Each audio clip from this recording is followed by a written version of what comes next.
Speaking of is made possible by listeners like you. Thank you for supporting Milwaukee PBS. It's a brisk fall afternoon, very windy. We're in the heart of Milwaukee's historic Bronzeville district. We have King Drive to the east of us, which has a plethora of Black-owned businesses, from retail to food, plant shops. The plant shop actually has food too, so boom, boom. If we go south, we're headed towards downtown Milwaukee, which has seen a major facelift in the past few years. And to the west of us is I-43, which is pretty significant to this story, so we'll revisit that later. But for now, let's learn more about this neighborhood back in a less noisy studio. This is Speaking Of, a podcast by Milwaukee PBS. So before we get into the history of this notable Milwaukee neighborhood, with me in the studio are Mariano Avila and Scotty Lee Myers, or Scotty Myers for short. Yeah, thanks. It sounds like you don't even know who I am. And I've got a middle name too, and that one just got erased. Mine did too, so it's okay. Scotty's special. Oh. So, yeah, you're about to tell us, but like, frankly, I've never even been there. Generally, what's the vibe? Just like being there, what's the vibe? As someone who lives in River West and commutes through Brownsville, who spends time in Brownsville, what I love about Brownsville is that, especially along MLK Drive, it really feels like a main street. You know, it's reminiscent of small towns in Wisconsin. There's these beautiful corridor of businesses and shops, and it's just beautiful.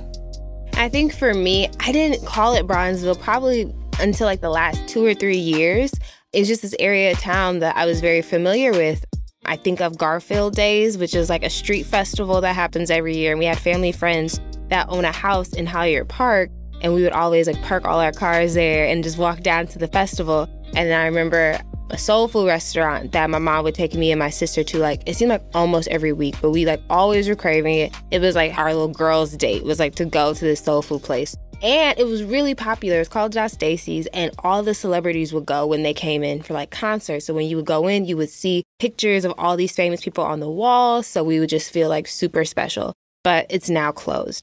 But those are the kind of things, like when I would think of it, I knew it for it being a lot of Black-owned businesses there, but I didn't realize that it had this legacy of having so many different Black-owned businesses, that was kind of the characteristic of the neighborhood.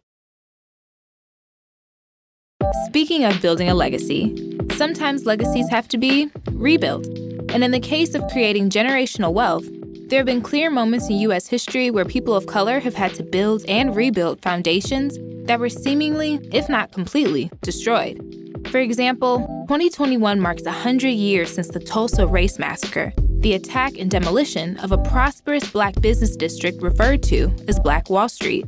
It's been estimated that the destruction of those Black-owned businesses by white rioters cost about $27 million in today's dollars. The events crippled a community looking to build generational wealth during the Jim Crow era. And as I was thinking about legacies and Black Wall Street, I thought of a similar neighborhood in Milwaukee that is going through somewhat of a renaissance after being devastated by urban renewal for decades. Welcome to Bronzeville. Bronzeville is a community comprised of people who have been bronzed by the sun. In other words, Bronzeville, darker-hued people, mainly of African American ancestry. These are people who came to Milwaukee in the early 1900s with dreams of a better life, escaping segregation, Jim Crow of the South, arriving to a kind of de facto segregation here in Milwaukee, but still able to achieve the dreams that may have eluded them in the South. This is Sherry Williams Pinnell, a native Milwaukeean, actress, playwright, creative, and also a Bronzeville enthusiast. The Bronzeville neighborhood, especially during its heyday, signified progress, hope, success, the ability to achieve dreams. Following World War I, thousands of Black Americans were migrating from the South to the North. Nearly 500 a day rolled the railroads in search of a better life. And while these families were escaping Jim Crow segregation and intimidation, the newfound Milwaukeeans still faced de facto segregation. limiting where they would be able to settle and which businesses they could patronize. One of the ways we can acknowledge the fulfillment of these dreams is the fact that there were over 200 businesses that were fully operational and serving the residents of Brownsville. And I say serving the residents of Brownsville is because during this time, as I mentioned, the de facto segregation, Black people depended upon these businesses to get what they needed. Everything from legal aid, dental care, medical care, the schools, the churches, restaurants and other places of business, tailors, haberdasheries, all of this existed within Brownsville and were provided by people who had the skills, the knowledge, and the business acumen to maintain them. So there was some prosperity in Brownsville, a measure of prosperity and a lot of pride. That self-sufficient community made way for Black Americans living in Brownsville to get a taste of the middle class.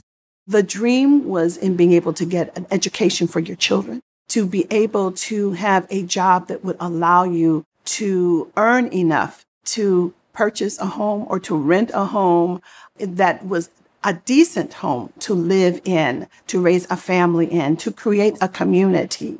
There were industries such as the steel industry, the foundries, where a lot of the men of the family and some women worked to provide, I'm going to say, a middle-class existence in Brownsville. These were people who worked at places like A.O. Smith and Rex Chainbelt and Alice Chalmers and were able to send their children to college or to trade schools so that they could fulfill their training and have a career, not just a job, but a career that would provide a good living for themselves and their families.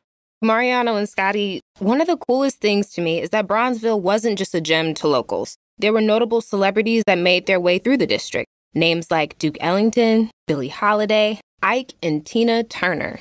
If you were a Black person traveling through Milwaukee for any reason, Brownsville was the closest thing to home.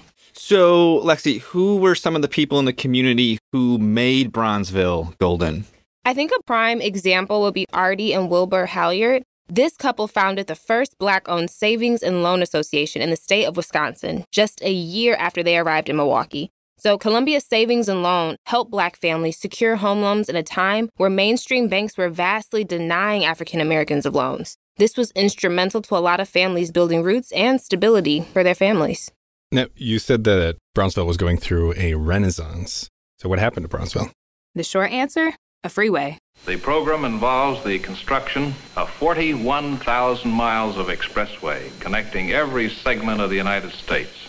Challenges started coming when there were rumors first of a freeway system that was going to travel through Brownsville. And there was a policy called Eminent Domain, which meant your property, although you may have had home ownership, would be given a specific value, usually far less than what it was worth. And you were forced to relinquish your home, your business, to the government for urban renewal or so-called progress. This freeway, I-43, went through the heart of the business district and the neighborhood of Brownsville. So estimates suggest that the construction of I-43 throughout the 60s led to the demolition of roughly 17,000 homes and close to 1,000 businesses. And this wasn't just unique to Milwaukee. Minnesota, Pennsylvania, and Florida are all examples. So those involved with planning the Federal Aid Highway Act of 1956 sometimes routed these roadways directly through Black and brown communities, sometimes intentionally, and claimed eminent domain as the reason.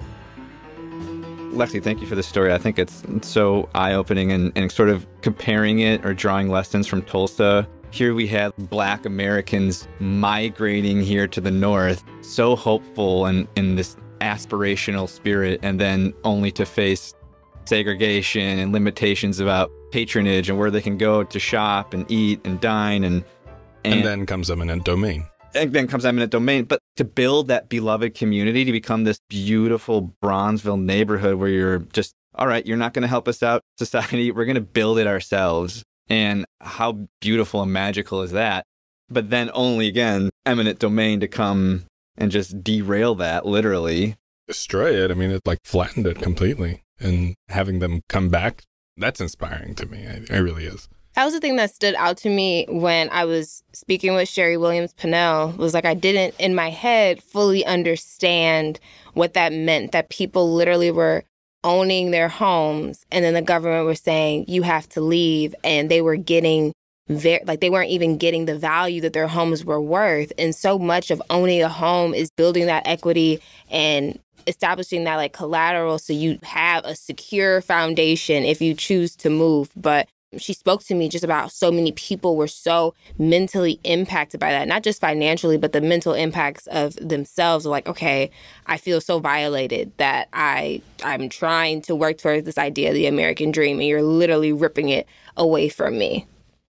And how can you trust a government that just basically told you, even if you do put your money in the thing that is most secure and most foundational to the idea of the American middle class, we're going to take it away from you? Experts have studied the impact transportation policies have had on Black communities, and what they found was that these highways were often used as a boundary marker between non-white and white communities during a time where housing integration was becoming a possibility. There's been a lot of discussion recently with the passing of Biden's infrastructure bill about the potential impact this bill could have on past racist urban planning. Here's the U.S. Secretary of Transportation, Pete Buttigieg, speaking to a Syracuse reporter back in June about the significance of the bill. Look, we're confronting a legacy that in some ways goes back 400 years, but we are responsible for what happens next. Everyone in a position of responsibility now has to assess where we are, how we got here, and not so much in the spirit of guilt and blame, but in the spirit of fixing what was broken, do something about it. In a way, you can certainly think of this as restorative or reparative, because what we're really talking about is federal dollars in the past having been used to do harm. Now we can use federal dollars to do right by those who were harmed and to make sure those harms don't continue for a new generation.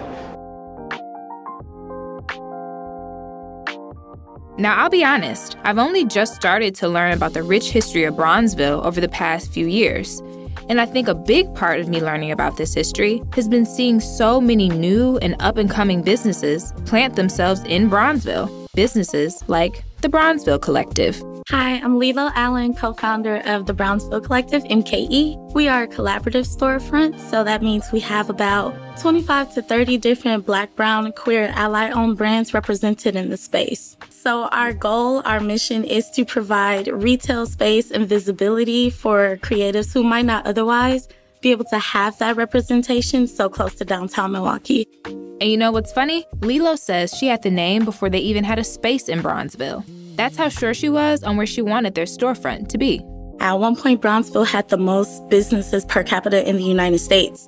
And now we have one of the least amounts. So it's important for me to bring that back and to just show other folks and younger folks that self-determination is real and you can do it. So in this space used to be a Black-owned dentist office, right, in the 60s. It's also been a restaurant, a soul food restaurant. If you look up and down the corridors, you see the history in the buildings, right? But we don't necessarily have that representation of businesses current day. And we want to change that. I think it's really important for myself and my partners to build up not just what we're doing, but the community as a whole. Her business partner, Tiffany Williams, also had a strong connection to the neighborhood. My family grew up in this area. It's one of the first places that my grandmother was able to migrate to and live and work and play. So that experience is not unique to my own. Many families that migrated from the South to the North were only able to live here at that time. So to be a part of the Renaissance, this Renaissance of Brownsville at this time is super special. And I hope that, we've helped fill the block. So how did this transformation begin? Well, plans to revitalize this area have been in talks for years, but one of the first big developments that kicked off was in 2017, and that was creating a new home for America's Black Holocaust Museum, which, if you don't know, has been in Bronzeville since 1988 and was founded by Dr. James Cameron, one of the only known survivors of a lynching. A lot of people don't necessarily know that the work that's now visible has been underway for over 10 years. This is Janine Edwards. She's a partner with the P3 Development Group, which is a boutique consulting firm that prides themselves on pursuing equity and inclusion. I personally have been involved in working with a group of resident leaders and Ottawa and Malele COGs and supporting a vision for this area. And that vision really started with people deciding what they wanted for this area. Because it's a historic area, of course, we are building on the shoulders of people who have been here for a very long time. But this idea of really creating a place that would not only draw arts, culture, business, but also just be a place where people would start to connect directly with an identity is something that we've been working on for about 10 years. My greatest hope for this area is that there would be other African-American professionals, individuals that maybe were born and raised here, that they see this as a place that they'd like to invest. And that could be either that they decide to purchase a home here or that they decide to support businesses here or even open their own business.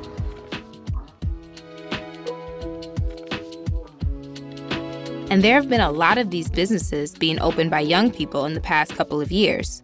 There's the Maranta Plant Shop, 401 Floral, which is a flower shop, JaVale Studio, a creative art space for kids, and the Bronzeville Collective that we mentioned earlier. So it goes to show that younger generations also understand and value the legacy of this neighborhood. Here's Lilo again.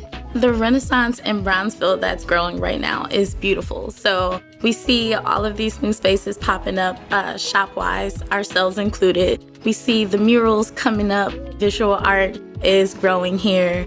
There's more music and nightlife growing along the corridor of MLK. And it's just hearkening back to the old days, and we're excited to get back to that. We're excited to build upon the legacy that our ancestors and the people that came before us in this neighborhood set out for us. So I'm excited for the Renaissance of Brownsville.